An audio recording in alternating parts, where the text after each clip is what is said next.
పించడం, గోవుకి ప్రదక్షిణం చేయడం, గోవుకి గ్రాసం పెట్టడం, గోవుకి గరుకు స్తంభం వేయడం, గోవుని నిమరడం, గంగడోలు దువ్వడం, గోవుని రక్షించడం, ఇవన్నీ పరమోత్కృష్టమైనటువంటి పుణ్యకార్యములు. అందుకే పెద్దలు ఒక మాట చెప్తారు, అన్నిటికన్నా కష్టం ఏది అంటే అమ్మ వెళ్ళిపోవడమే.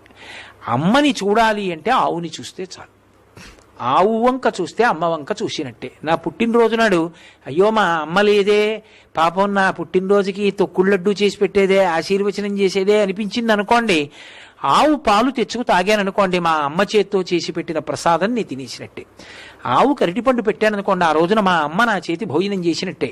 గోవుకి ప్రదక్షిణం చేస్తే మా అమ్మకి నేను నమస్కారం చేసేసినట్టే. అందుకే గోమాత జనకమాతలాగా నిలబడుతుంది. అందుకే పాలు లేని పిల్లలకు ఆవు పాలు అంటారు. పశువుల నుండి వచ్చేటటువంటి పాలు రజోగుణ తమోగుణాలు కల్పిస్తాయి.